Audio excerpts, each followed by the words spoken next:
கண்ணியமிக்க சகோதர சகோதரிகளே, அல்லாஹ்வின் நல்லடியார்களே, அஸ்ஸலாமு அலைக்கும் வரஹ்மத்துல்லாஹி வபரகாத்துஹு. அல்ஹம்துலில்லாஹ். அல்லாஹும்ம ஸல்லி அலா முஹம்மதின் வ அலா ஆலி முஹம்மதின் வ பாரிக் வஸல்லிம். இது உங்களுடைய இஸ்லாமிய பாதை சேனல். இன்னைக்கு நம்ம பகல்ல தொழுக வேண்டிய ஒரு 2 ரக்காத் நஃபில் தொழுகையை பத்தி பார்க்க போறோம். நபி ஸல்லல்லாஹு அலைஹி வஸல்லம் அவர்கள் பாத்தீங்கன்னா, நபி ஸல்லல்லாஹு அலைஹி வஸல்லம் அவர்கள் வளமையாக தொழுது வந்திருக்காங்க. நிறைய பேருக்கு இதுல டவுட் இருக்குது, சிலருக்கு இதை பத்தி தெரியாம இருக்கு. அதனால இந்த வாய்ப்பை விடுகிறோம். நினைத்து பாருங்க, நம்ம தஹஜத்தை பத்திலாம் பார்க்கும்போது அது நடு இரவுல இருக்கிறதுனால சிலரால தொழுக முடியாம இருக்கு. உண்மையை சொல்லணும்னா அதிகமானவங்க தஹஜத் தொழுகிறது கிடையாது. ரமலானுடைய நாள்ல தான் என்ன பண்றோம், நம்ம சஹருக்கு எந்திரிக்கிறப்ப தஹஜத் தொழுகிறோம். ஆனா மத்த நாள் நம்ம தொழுகிறோமா, நம்மளால முடியறது இல்ல. நம்ம நைட்டு தூங்குறக்கே லேட் ஆயிருது. அதனால நம்ம என்ன பண்றது இல்ல, அந்த மாதிரி இரவு தொழுகையை தொழுக முடியல. ஆனா அவர்களுக்கெல்லாம் பாத்தீங்கன்னா பெரும் பாக்கியமாக இருக்கிறது இந்த பகல் தொழுகை.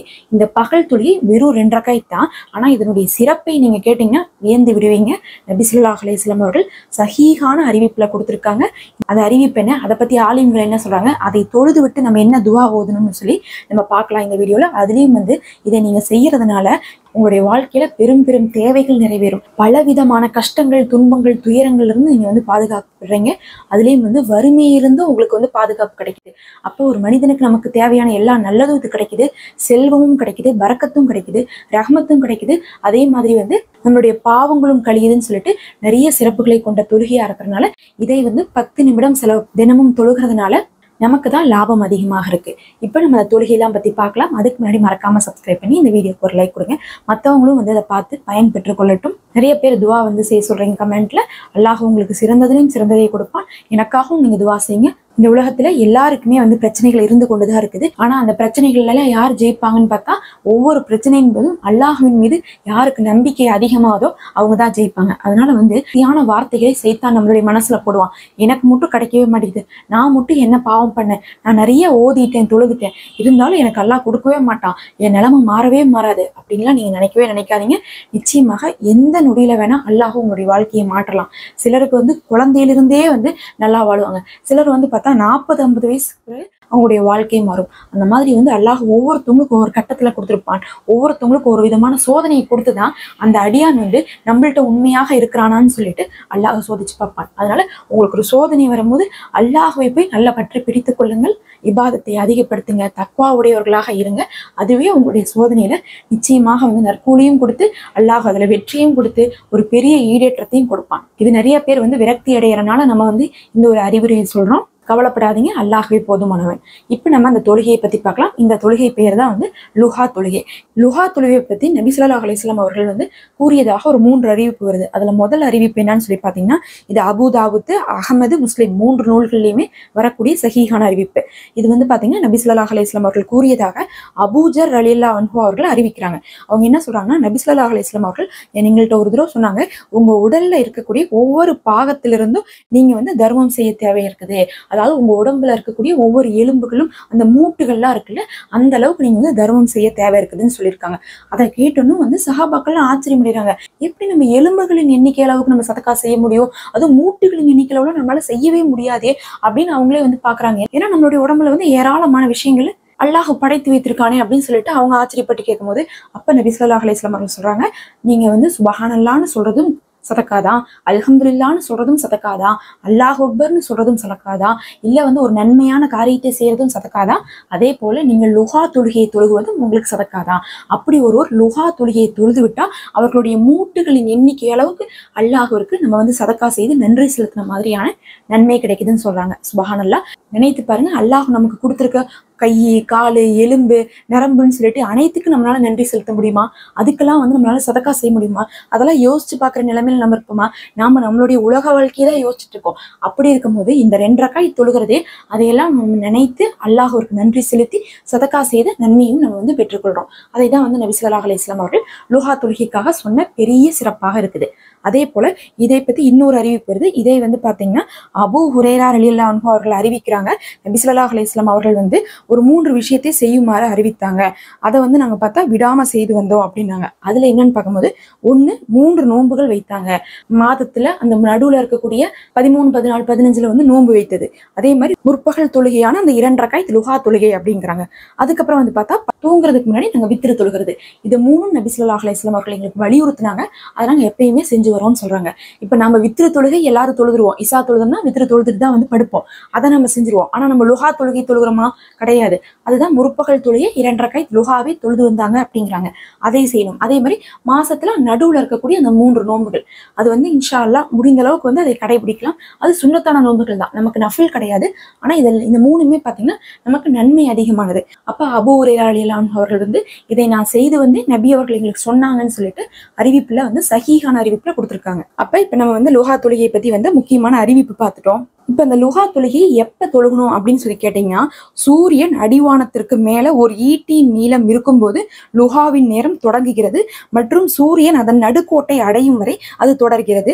சூரியன் உதயம் வரை மற்றும் நாள் வெப்பமடையும் வரை அதை தாமதப்படுத்துவது விரும்பத்தக்கது அப்படின்னு சொல்லியிருக்காங்க. அப்படின்னு என்ன அர்த்தம்னா, இப்ப வந்து காலையில சூரியன் உதயமாயி அந்த ஒரு ஈட்டி அளவு வெளியே வந்துருச்சுன்னா ஒரு 8 மணின்னு சொல்லலாம், ஒரு 8-8:30 மணிக்கு எடுத்துட்டீங்கன்னா அப்ப ஆரம்பிச்சு அது வந்து பாத்தீங்கன்னா நடுக்கோட்டை அடையிற வரையும் அப்படிங்கும்போது உச்சி நேரத்துக்கு முன்னாடி ஒரு 11-11:30 வரையும் நம்ம சொல்லிக்கலாம். ஒரு 8ல இருந்து ஒரு 11:30 வரையும் இருக்கிறதா லுஹா நேரம். அதுல எது சிறந்ததுன்னா அந்த 11:30 இருக்கு பாருங்க, அந்த கிட்டத்தட்ட 11ல இருந்து 11:30 அந்த நேரம் வந்து தொழுகிறது ரொம்ப சிறந்ததாமா. அப்ப நீங்க எப்ப வேணா தொழுதுக்கலாம். இப்ப 1 மணி நேரத்துல தொழுகணும், அரை மணி நேரத்துல தொழுகணும், பாங்க சொல்லணும் தொழுனா கூட நம்மளால தொழுக முடியாது. ஆனா 8ல இருந்து 11-11:30 வரையும் நீங்க எப்ப வேணா அந்த 2 ரக்காயத்தை தொழுதுக்கலாம். நீங்க வேலைக்கு போறவங்களா இருந்தா கூட தொழுதுட்டு போலாம். அப்ப இது வந்து எவ்வளவு ஈஸியா இருக்கு பாருங்க. அதுலயும் இதுல நிறைய சந்தேகம் வர்றது எதுல தெரியுங்களா? இது எத்தனை ரக்காயத்துன்னு கேக்குறாங்க. இது வந்து 2 ரக்காயத் தொழுகலாம், 4 ரக்காயத் தொழுகலாம், 8 ரக்காயத் தொழுகலாம். இப்படி 3 விதமாகவுமே தொழுதிருக்காங்க. சரி, 4 ரக்காயத் தொழுதா நான் எப்படி தொழுவோம்னு கேட்டா 2-2 தான் தொழுகணும். நஃபில் தொழுகையை பொறுத்தளவுக்கு 4, 8 எத்தனை வேணா தொழுதாலும் 2-2 தான் தொழுவோம். நம்ம குறைஞ்சது 2 தொழுதுக்கலாம். அதனால நீங்க 2 தொழுதாலும் உங்களுக்கு சுன்னத்தா தான் இருக்கும். இன்னும் விரும்பினால் நீங்க அதிகமா தொழுதுக்கலாம் 2-2. அதுக்கப்புறம் இது என்ன தொழுகைனா, இது வந்து வரும்போதே வந்து நஃபில் தொழுகைன்னு தான் வருது. அதனால நஃபில் லுஹாவுடைய நஃபில் 2 ரக்காயத் அப்படின்னு சொல்லிட்டு நீங்க நியத் வைத்து தக்பீர் கட்டி தொழுவுங்க. சரி, இதுல என்ன சூறா ஓதணும் அப்படின்னு கேட்டீங்கன்னா, நபி ஸல்லல்லாஹு அலைஹி வஸல்லம் அவர்கள் தஹஜ்ஜத் நேரத்துல பெரிய பெரிய சூறாவாக குர்ஆன்ல இருந்து ஓதி தொழுது நம்ம கேள்விப்பட்டிருக்கோம். ஆனா லுஹாவுக்கு பாத்தீங்கன்னா சின்ன சின்ன சூறாவா ஓதிருக்காங்க. சின்ன சின்ன சூறானா உங்களுக்கு தெரிஞ்ச எல்லா சின்ன சூறாவும் குல்ஹு அல்லாஹு அஹது, குல் ஹவுது பிரப்பின் நாஸ், இன்னா ஹுத்தைனா, குல் ஹவுது பிரப்பின் ஃபலக்னு சொல்லிட்டு உங்களுக்கு தெரிஞ்ச எந்த சின்ன சூறா வேணா ஓதலாம். இதுல ஒரு காரணம் இருக்கு. ஏன் வந்து நபி ஸல்லல்லாஹு அலைஹி வஸல்லம் அவர்கள் இரவு நேரத்துல முழிச்சு பெரிய சூறா ஓதுனாங்க, ஆனா பகல் நேரத்துல சின்னது ஓதுனாங்கன்னு பாத்தீங்கன்னா, இரவு நேரத்துல வேலை இருக்காது.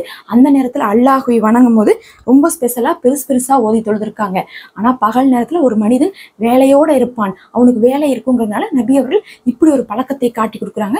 அப்பதான் மனிதர்கள் சிரமம் இல்லாம அதை செய்வாங்க. ஏன்னா நபி அவர்கள் வந்து பெரிய சூறா ஓதி இருந்தா அதை ஓதி தொழுவது நமக்கு சுன்னத்தாயிரும். கடமையாக இல்லாட்டினாலும் சுன்னத்தாகும். அப்படி கூட வந்து ஒரு மனிதன் வந்து இபாதத்தினால உலக வேலை வந்து சிரமப்படக்கூடாதுன்னு சொல்லிட்டு நபி அவர்கள் வந்து காலையில வந்து சின்ன சின்ன சூறாவை ஓதி தொழுதிருக்காங்க. அப்ப 2 ரக்காயத்து சின்ன சூறாவை ஓதி தொழுதா எத்தனை நிமிஷம் ஆகும்? நமக்கெல்லாம் 5 நிமிஷமே ஜாஸ்தி. அப்படி இருக்கும்போது அந்த 2 ரக்காயத்தை தான் நம்ம விட்டுட்டு இருக்கோம். அல்லாஹ் வந்து பாத்தீங்கன்னா மார்க்கத்துல எவ்வளவு ஈஸியாகி வச்சிருக்கான்னு சொல்லிட்டு நம்ம தெரிஞ்சுக்கலாம். நபி அவர்கள் இபாதத்தை காட்டும் போதெல்லாம் உலக வேலையெல்லாம் விட்டுட்டு நீங்க செய்யுங்க அப்படின்னு காட்டல, உலக வேலையை வந்து டிஸ்டர்ப் பண்ணாம இதை எப்படி செய்யலாம் அப்படிங்கறதான் காமிச்சிருக்காங்க. அப்படி இருக்கும்போது நீங்க 2 ரக்காயத் வந்து நஃபில்னு நியத் வச்சு தொழுதுக்கோங்க. எந்த சூறா வேணா ஓதிக்கோங்க. நார்மலா எப்பயும் போல தொழுதுக்கோங்க. எந்த ஒரு ஸ்பெஷலான ஒரு விஷயமும் இல்லை. அதுக்கப்புறம் நீங்க சஜிதாவில் துவா செஞ்சுக்கலாம். இந்த தொழுகைன்னு இல்லை, எல்லா தொழுகையுமே நம்ம சஜிதாவில் துவா செய்யலாம். அதுல ஒரு பெஸ்ட் மெத்தட் என்னன்னா, நம்ம வந்து 2வது ரக்காயத் தொழுது 2வது சஜிதா பண்ணுவோம்ல, அதாவது கடைசி சஜிதா, அதுல துவா செய்யுங்க. அப்பதான் நமக்கு தொழுகையில இருக்கக்கூடிய கவனங்கள் சிதறாது. தொழுகையில வந்து சஜிதாவில் நீங்க துவா செய்யுங்க. என்ன துவா கேட்கறதுன்னா, உங்க தேவையை நீங்க தமிழ்ல அல்லாஹ்விடத்துல தொழுகையில கேட்க முடியும். அது வந்து இல்லைன்னு நிறைய பேர் நினைக்கிறாங்க. பெரும்பாலான ஆலிம்கள் சொல்றாங்க, நாம துவாவை நம்ம தாய்மொழியில கேட்கறது சிறந்தது. அதுவும் தொழுகை அனைத்துமே அரபியில இருந்தாலும் கூட துவாவை நம்ம தமிழ்ல கேட்டுக்கலாம்னு சொல்றாங்க. இல்ல எனக்கு தமிழ்ல கேட்கறதுல எனக்கு வந்து இன்னுமே வந்து ஒரு திருப்தி இல்லை அப்படின்னு நீங்க நினைச்சீங்கன்னா கண்டிப்பா அரபி துவா ஓதிக்கலாம். அரபி துவா என்ன ஓதுன்னு நான் இப்ப சொல்றேன். அதை நீங்க வந்து சஜிதாவிலையும் ஓதிக்கலாம், தொழுது முடிச்சுட்டு லுஹாக்கு அப்புறமும் நீங்க இதை ஓதிக்கலாம். அது இல்லாம பாத்தீங்கன்னா நம்ம ஹத்தையா தோதிட்டு சலாம் கொடுப்போம்ல, நம்ம சலாம் கொடுக்கறதுக்கு முன்னாடி நீங்க என்ன பண்ணலாம், துவா செய்யலாம். தமிழ்லயே துவா செய்யலாம், ஒன்றும் தப்பு இல்லை. ஏன்னா தொழுது முடிச்சிட்டீங்க, இன்னும் உங்களுக்கு வேலையே இல்லை, சலாம் தான் கொடுக்க போறீங்க. அப்ப சலாம் தான் கொடுக்க போறீங்க அப்படிங்கும்போது நீங்க தொழுகையிலேயே துவா செய்யும்போது உங்களுடைய கவனமும் சிதறாது. அல்லாஹ்விடத்துல தொழுகையிலேயே நீங்க பேசுறீங்க. அத்தையாத்துல கடைசி இருப்புல நம்ம துவா செய்யறதுக்கும் சரி, அதே மாதிரி சஜ்தாவுல வந்து துவா செய்யறதுக்கும் சரி நபி அவர்களே வலியுறுத்தி இருக்காங்க. அந்த நேரத்துல நம்ம வந்து கேட்பது சிறந்ததா இருக்கும். அப்படி கேட்டுக்கோங்க. அப்படி கேட்கல, நீங்க தொழுகையை முடிச்சிட்டாலும் கூட தொழுது முடிச்சுட்டு உங்க தேவையை கேட்டுக்கோங்க. அந்த தேவையில எதையுமே வந்து ரெஸ்ட்ரிக்ட் பண்றக்கே இல்லை. இதுதான் கேட்கணும், அதுதான் கேட்கணும், எல்லாமே உங்களுக்கு தேவையானதை கேளுங்க. முதல்ல அல்லாஹை புகழ்ந்து விட்டு நபியின் மீது சலவாத்து சொல்லிவிட்டு நீங்க துவா செய்ய தொடங்கணும். அப்ப நீங்க வந்து பாத்தீங்கன்னா முதல்ல அல்லாஹ் வந்து குர்ஆன்ல வலியுறுத்திய ஒரு சிறப்பு துவா இருக்கு. அந்த துவாவை ஓதி விட்டு உங்க துவாவை கேளுங்க. ஏன்னு பாத்தீங்கன்னா நம்ம வந்து கேட்கக்கூடிய துவாக்கள்ல எல்லாமே அடங்குறதே கிடையாது. நம்ம வந்து இன்னைக்கு எனக்கு ஒரு 4 பிரச்சனை இருக்குன்னா அந்த 4 பிரச்சனையை மட்டும் தான் நான் கேட்பேன். அதுக்கப்புறம் எனக்கு மற்றதெல்லாம் யோசிக்க தோணாது. ஆனா அந்த துவாவையெல்லாம் ஓதும் போது நமக்கு என்ன ஆகும்னா இன்மை மறுமை இன்னும் இந்த உலகத்துல நம்ம வாழக்கூடிய நாள் முழுவதும் தேவையான அனைத்து விஷயமுமே அந்த துவால இருக்கும். அப்ப அந்த துவாக்களை ஓதி விட்டு நம்ம துவாவை கேட்கும்போது நம்ம அனைத்து விஷயத்தையுமே பெற்றுக்கொள்றோம். அது போக ஸ்பெஷலா நமக்கு தேவையானது கேட்டுக்கிறோம் அப்படிங்கிற மாதிரி இருக்கும். அதனால வந்து இப்ப என்ன துவா ஓதுறீங்கன்னா நீங்க அல்லாஹ் குர்ஆன்ல சொன்ன பக்ரா சூரால சொன்ன ஒரு அடியான் கேட்பதிலே சிறந்த துவா இதுதான் அப்படின்னு சொல்லிட்டு காட்டி கொடுத்த நபி ஸல்லல்லாஹு அலைஹி வஸல்லம் அவர்கள் வாழ்நாள் முழுவதும் அதிகமாக ஓதிய நம்பர் 1 துவா அப்படின்னு சொன்னா இதை தான் சொல்ல முடியும். அந்த துவா தான் ரப்பனா ஆத்தினா ஃபித் துன்யா ஹஸனத்தன் வஃபில் ஆஹிரத்தி அசனத்தோ ஒக்கினா அதாபண்ண. இது நமக்கு தெரிந்த துவா தான். ஆனா இந்த துவா ஒன்று போதும் நமக்கு எல்லாவற்றுக்குமே வந்து பெற்று தருவதற்கு. ஆனா அது தெரியாம நம்ம வந்து ஒவ்வொரு நாளும் ஒவ்வொரு தேவையை வந்து ஒவ்வொருத்தவங்க கமெண்ட் கேட்டுக்கிட்டே இருக்கிறாங்க. எனக்கு இதுக்காக சொல்லுங்க அதுக்காக சொல்லுங்கன்ட்டு. எல்லாத்துக்காகவுமே இதை தான் வந்து அல்லாஹ் சொல்லியிருக்காங்க. எல்லாத்துக்காகவுமே இதைத்தான் வந்து நபி ஸல்லல்லாஹு அலைஹி வஸல்லம் அவர்கள் ஓதியிருக்காங்க. அப்ப நீங்களும் எல்லா தேவையும் உள்ளடங்க இதை தான் வந்து நீங்க ஓதிக்கணும். குறைஞ்சது 3 முறையில இருந்து நீங்க எவ்வளவு தடவை வேணா அதிகமாக ஓதிக்கலாம். இந்த தொழுகையில பாத்தீங்கன்னா நம்ம வந்து அல்லாஹ்வுக்கு என்ன பண்றோம், நன்றியும் செலுத்துறோம் சதக்காவும் செலுத்துறோம். இந்த 2 விஷயத்துக்குமே ஒரு ஒற்றுமை இருக்கு. அல்லாஹ்வுக்கு நன்றி செலுத்துபவர்களுக்கு அல்லாஹ் மென்மேலும் அதிகமாக அருள்களை பொழிவான், கேட்பதை எல்லாம் கொடுக்கும். நமக்கு தேவையான ஹலாலான விஷயத்தெல்லாம் அல்லாஹ் வசப்படுத்தி கொடுப்பான். இதெல்லாம் வந்து பாத்தீங்கன்னா நம்ம குர்ஆன்லயே வந்து அல்லாஹ் சொல்றான், எனக்கு நன்றியுள்ள அடியாராக நீங்க இருக்கும் காலம் வரை நான் உங்களுக்கு அருள் புரிவேன்னு சொல்லிட்டு. அடுத்தது அப்படியே வந்து பாத்தீங்கன்னா சதக்கா. யார் சதக்கா செய்யறார்களோ அவர்களுக்கு மென்மேலும் பரக்கத்தை பொழிவோம். தொழில்ல, வீட்டுல, குடும்பத்துல, செல்வத்துல எல்லாத்துலயுமே அல்லாஹ் பரக்கத்தை பொழிவான்.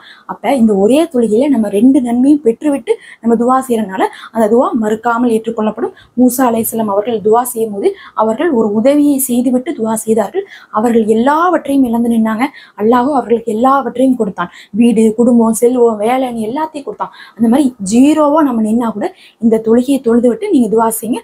அல்லாஹ் சுப்ஹானஹு வ தஆலா உங்களுடைய பாவங்களை மன்னித்து உங்களுடைய சதக்காவை ஏற்று உங்களுடைய நன்றியை வந்து அல்லாஹ் வந்து ஏற்றுக்கொண்டு உங்க துவாவையும் ஏற்றுக்கொள்வான். உங்களுக்கு பரக்கத்தும் செல்வமும் நல்லதும் கிடைக்கும். இது உங்களுக்கு பயனுள்ளதா இருக்கும்னு நினைக்கிறேன். மறக்காம லைக் பண்ணி சப்ஸ்கிரைப் பண்ணிக்கோங்க. நம்ம தினமும் வீடியோ போறோம். நோட்டிபிகேஷன் பெல்ல கிளிக் பண்ணிக்கோங்க.